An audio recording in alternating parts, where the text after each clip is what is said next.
మిథునం వారికి గనక చూసుకున్నట్లయితే మీకు దశమ స్థానంలో 3 గ్రహాలు, భాగ్యస్థానంలో కుజుడు, రాహువు చూసుకున్నట్లయితే ఇక్కడ ఈ కుజుడు, రాహువు ఎప్పుడైతే శుక్రుడు ఉంటున్నాడో శుక్రుడు కాదు సారీ బుధుడు ఎప్పుడైతే ఉంటున్నాడో వక్రించి శుక్రుడే కాదు మనకి దశమ స్థానంలో ఉంటాడులే.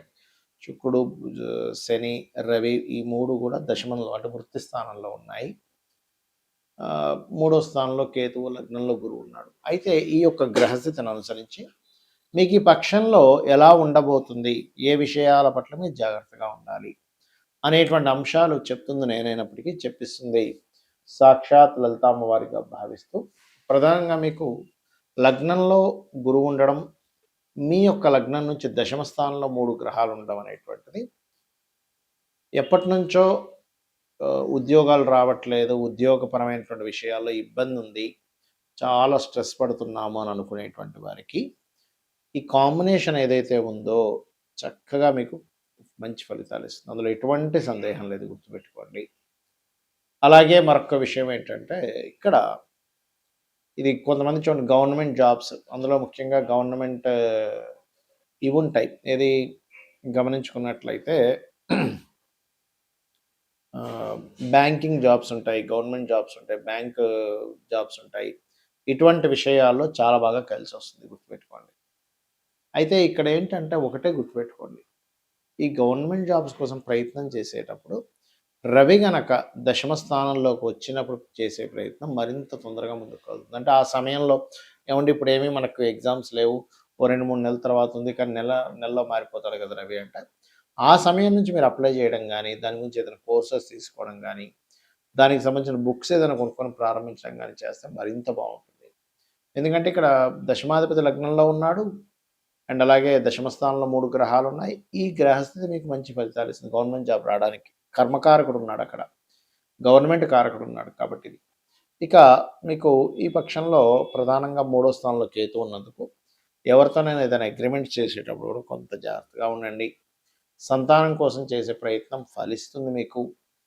వివాహ సంబంధించినటువంటి విషయాల్లో కనుక చూసుకున్నట్లయితే ప్రధానంగా మీకు బంధువర్గంలో వారు ఏదైనా విదేశాల్లో ఉండేటువంటి సంబంధాలు కొన్ని అనుకొని మిస్ అవ్వడం, మళ్ళీ అలాంటి సంబంధాలే కొన్ని సెట్ అవ్వడం అనేటువంటిది బలంగా చూపిస్తుంది.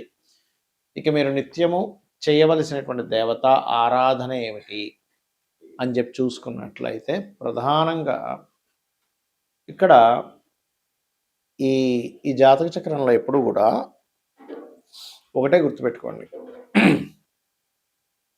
ఈ కాంబినేషన్స్ ఏవైతే ఉన్నాయో అంటే మనకి దశమ స్థానంలో ఉండే గ్రహాలు, భాగ్యస్థానంలో ఉండేటువంటి గ్రహాలు, అండ్ అలాగే ఈ కాంబినేషన్స్ ఉన్నప్పుడు మీరు ఇంకొంచెం దీనికి గనక అమ్మవారి యొక్క నామం గనక యాడ్ అయింది అనుకోండి, ఇంకా మీకు చక్కగా గవర్నమెంట్ జాబ్స్ రావడం, జాబ్స్లో బాగా సెట్ అవ్వడం. ఏమిటది అంటే ఓం మాణిక్య మకుటాకార జానుద్వయ విరాజితాయై నమః అనే నామస్మరణ రెగ్యులర్గా చేయండి. కెరీర్ పరంగా మరింత బాగుంటుంది. రెగ్యులర్గా లలితాసహస్రనామాలు చేసుకోండి. మీరు ఏదైనా ఒక పని ప్రారంభిస్తున్నారు, ఒక్కసారి గణపతిని మనసులో తలుచుకోండి, ఖచ్చితంగా ఆ పని ఆటంకం లేకుండా ముందుకు కదులుతుంది. చాలామంది ఏంటంటే ఈ మనకు నెక్స్ట్ రాబోయేటువంటి ఉగాది విషయంలో కానివ్వండి, ఎందుకంటే మనకి పక్షంలో ఉగాది వస్తుంది కాబట్టి ఉగాదికి సంబంధించినటువంటి విషయంలో ఆదాయ వ్యయాలు, లేకపోతే రాజ్యపూజ అవమానాలు, ఏలినాటి శని, సర్పదోషాలు ఇవే చూసుకుంటుంటాం. అంటే కాలసర్పదోషం ఉంది కదా. అయితే వీటన్నిటికంటే ముఖ్యంగా మనం చూసుకోవాల్సిన విషయం ఏమిటి అంటే మీరు మీ పర్సనల్ చార్ట్ అనేది ఒకటి ఉంది. ప్రతి జీవి కూడా వాళ్ళ యొక్క పూర్వజన్మలో చేసిన పాపకర్మలు, మంచి కర్మలు, వాటి వల్ల చార్ట్ అనేది మనకి క్రియేట్ అవుతుంది. పర్ఫెక్ట్గా ఆ యొక్క సమయంలోనే ఆ గ్రహస్థితి ఉన్నప్పుడే పుడతాడు జీవుడు. ఎవరెవరికి రుణపడి ఉన్నాడో ఆ రుణాలు తీర్చుకోవడానికి, ఎవరెవరు ఈయనకు రుణపడి ఉన్నారు వాళ్ళందరూ కూడా ఈ యొక్క జీవితంలో కలుస్తారు. అందుకని మనం ఏం చేయాలి, మన జన్మజాతకంలో లగ్నాన్ని ముందుగా పరిశీలన చేసుకోవాలి. అంటే మన లగ్నరీత్యా మనకి ఏ పూర్వజన్మ కర్మ వల్ల ఇది జన్మించాం. ఒక్కొక్క లగ్నానికి ఒక్కొక్క ఇది ఉంటుందండి. ఇప్పుడు మేషలగ్నం ఉందనుకోండి, వాళ్ళ పూర్వజన్మ కర్మ అంతా కూడా ఈ ఎవరికైనా అప్పులు ఇవ్వడం, తీసుకోవడం ద్వారా ఇరుక్కుపోతుంటారు. అది ప్రధానంగా చూసుకోవాలి. అదే వృషభం అనుకోండి, మీకు గురువులతో తెలియకుండానే గురువుల వల్ల యొక్క శాపం అనుకోండి, లేకపోతే అంటే ఏదైనా గురు సంబంధించినటువంటి దీంట్లో ఉంటుంటది వాళ్ళకి. వాళ్ళ లైఫ్ అంతా గూడా. మిథునం అనవసరంగా అగ్రెసివ్ అవ్వకూడదు. దానివల్ల వీళ్ళు వీళ్ళు పూర్వజన్మ కర్మలో ఇరుక్కుంటారు. కర్కాటకం అనుకోండి. వీళ్ళకి ఎంతసేపు ఏంటంటే మదరు, ప్రాపర్టీ వీటి నుంచే కనెక్టివిటీ ఉంటుంది పూర్వజన్మ కర్మంతా గూడా. అదేవిధంగా సింహం జీవిత భాగస్వామి, బిజినెస్‌లు వీటితో సంబంధం ఎక్కువగా ఉంటుంది పూర్వజన్మ కర్మ. అంటే వీటికి మీరు పూర్వజన్మ కర్మతో సంబంధం కలిగి ఉంది. అదేవిధంగా కన్య అనుకోండి. ఇక్కడ కూడా ఏంటంటే కాస్త మదరు, ఎమోషన్స్, ఫుడ్ రిలేటెడ్ వీటితో ఉంటుంది. తుల అనుకోండి ఉదాహరణకి. ఇక్కడ కూడా కొంతవరకు మీకు ఈ కమ్యూనికేషన్స్ రిలేటెడ్ గురువులతో ఇబ్బంది. అంటే ఇబ్బంది అనుకోండి, మంచి అనుకోండి. అంటే ఒక్కొక్క దానికి ఒక్కొక్కటి. వృశ్చికానికైతేనేమో షేర్ మార్కెట్, ధనస్సుకైతే వివాహ సంబంధించిన విషయాలు, మకరానికైతేనేమో భూ సంబంధించినటువంటి వ్యవహారాలు, కుంభానికైతే మరలా మదర్తో ఉండేటువంటిది, ఎమోషన్స్తో ఉండేటువంటి కనెక్టివిటీ, మీనం అయితేనేమో తండ్రితో. ఎందుకు చెప్తున్నానంటే ఫస్ట్ ఆఫ్ ఆల్ మీ పర్సనల్ చార్ట్లో పూర్వజన్మ కర్మ దేంతో లింకప్ అయి ఉంది, ఏం కర్మ తీర్చుకోవడానికి వచ్చారన్న విషయాన్ని తెలుసుకోగలగాలి. ఇక రెండో విషయం ఏంటంటే మీరు ఇప్పుడు ధనం సంపాదించలేకపోతున్నాం. అసలు మీ ధనాధిపతి ఎవరు, దాని యొక్క కండిషన్ ఎలా ఉంది, ఏ రెమెడీ చేసుకుంటే మీకు ఫైనాన్షియల్గా గ్రోత్ బాగుంటుంది. సిబ్లింగ్స్తో ఎందుకు మీకు ఇబ్బందులు ఉన్నాయి, థర్డ్ హౌస్. అదేవిధంగా ప్రాపర్టీ ఏ ఫేసింగ్ కొనుక్కోవాలి, ఎప్పుడు కొనుక్కోవాలి, ఎప్పుడు ఇన్వెస్ట్మెంట్ చేస్తే మంచిది, అసలు మీ పేరు మీద కొనొచ్చా లేదా. సంతాన అభివృద్ధి పంచమ స్థానం. అదేవిధంగా రుణము, రోగము, శత్రుత్వాలు ఎందుకు పెరుగుతున్నాయి, ఎందుకు ఇబ్బంది పడుతున్నారు, సిక్స్త్ హౌస్. జీవిత భాగస్వామి ఎలాంటి వాళ్ళు వస్తారు, ఎప్పుడు వివాహం చేసుకోవాలి, ఏది రైట్ టైం అసలు వివాహం చేసుకోవడానికి అని చెప్పేది సెవెంత్ హౌస్.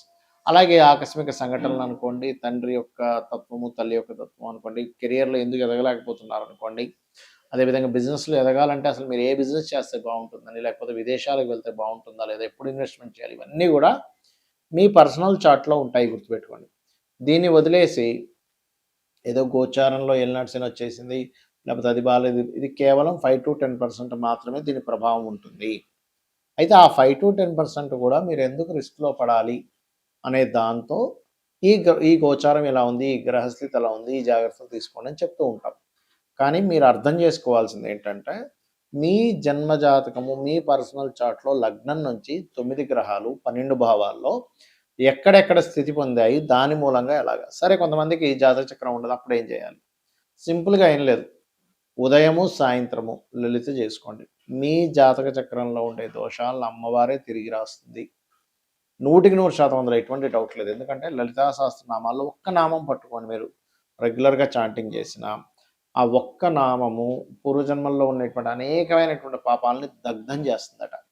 కాబట్టి ఇలాగైనా చేయండి. కనీసం శ్రీమాత్రే నమః. లేదంటే నాకు ఫైనాన్షియల్గా ఇబ్బంది ఉంది, ఓం సంపత్కరీ సమారూఢ సింధుర వ్రజ సేవితాయే నమః.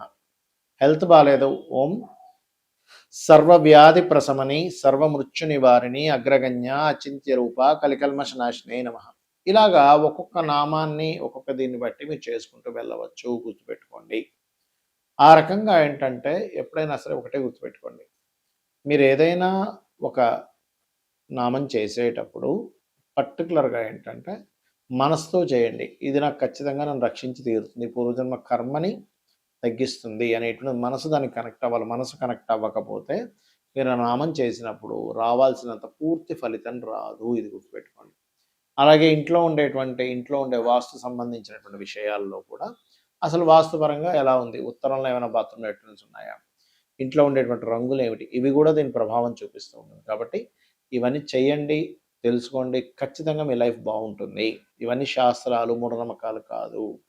సో కాకపోతే ఏంటంటే ఇప్పుడు చూడండి, మనకి డాక్టర్స్ కావచ్చు, ఇంజనీర్స్ కావచ్చు, లేకపోతే మనకి మెకానిక్ వెళ్తే బండి వెహికల్ చేసి రిపేర్ చేసేవాడు కావచ్చు, వాడు సరిగ్గా పూర్తిగా తెలుసుకోకపోతే ఏమవుతుంది, ఒకదానికోటి చేస్తాడు.